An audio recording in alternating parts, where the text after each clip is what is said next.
when I moved into that house, I didn't think of it as haunted. I thought of it as quiet. That's all I wanted, quiet.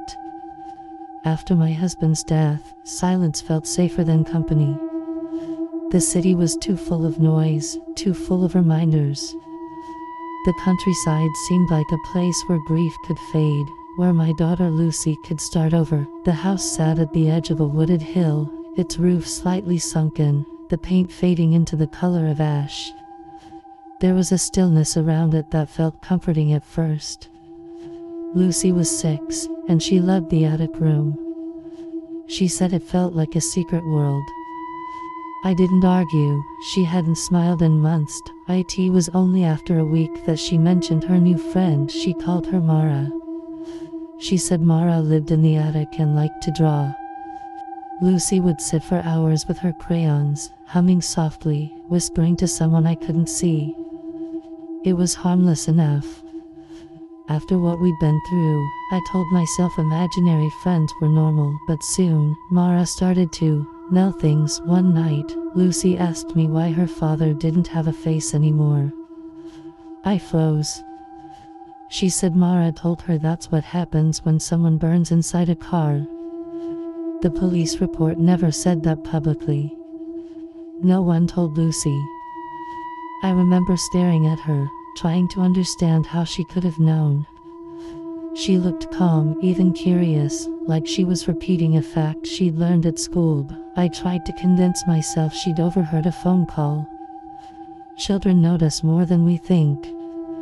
But as days went on, the things she knew became impossible to ignore.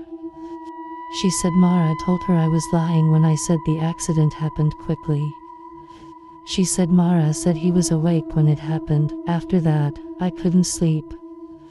I began hearing faint footsteps above me at night, slow, deliberate steps across the attic floor. Sometimes, the light would flicker, and I'd find Lucy's drawings rearranged. They started out as houses and trees. Then came the darker ones, shapes with hollow eyes, long arms, flames. One morning, I went to wake her and found her sitting upright, staring at the window. She said Mara had been there all night, watching the woods. I asked her what Mara looked like. Lucy said she looked like me, but not anymore. That afternoon, I went through the house records at the town library. I found a name that stopped me cold. Mara Whitaker, age 7. Died in 1992. Same house. The article said she'd gone missing, and weeks later they found her in the attic, cause of death undetermined.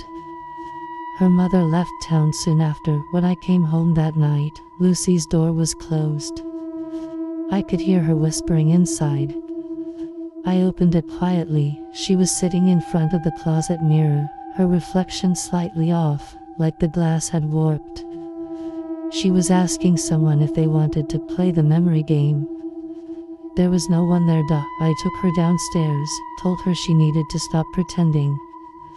She looked at me like she pitied me. She said Mara didn't like being ignored. She said Mara missed her mother. Then she asked if I'd ever wished for someone to trade places with me, so I could stop hurting. After that, I locked the attic door. But every night, I'd hear faint tapping from up there. Once, I thought I heard a child humming. 2 weeks later, Lucy started waking up at 3 a.m. exactly. She'd stand in the hallway, staring toward the attic stairs. When I tried to move her, she resisted, not angry, just distant, like her body was there but her mind wasn't. The drawings worsened. One showed me standing beside Lucy, but there was another small figure between us, faceless, with long black hair, holding both our hands. The final night began with a storm. The power went out around midnight. I lit a candle and went to check on Lucy. Her bed was empty.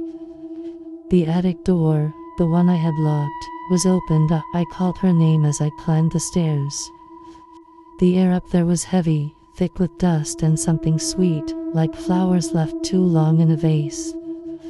The candlelight flickered against the old mirror Lucy loved so much. She was sitting in front of it.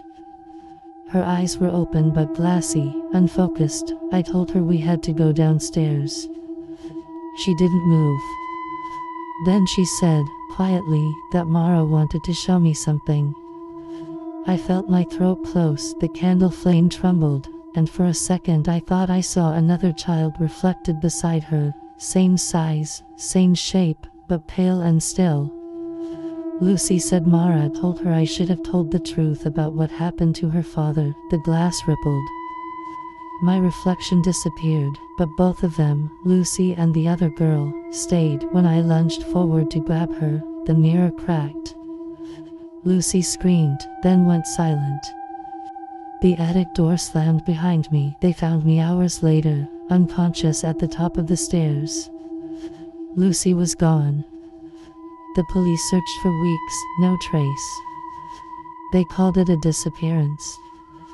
But sometimes, when I drive past that house, I see a small face in the attic window, and in the reflection of the glass, there are two of them.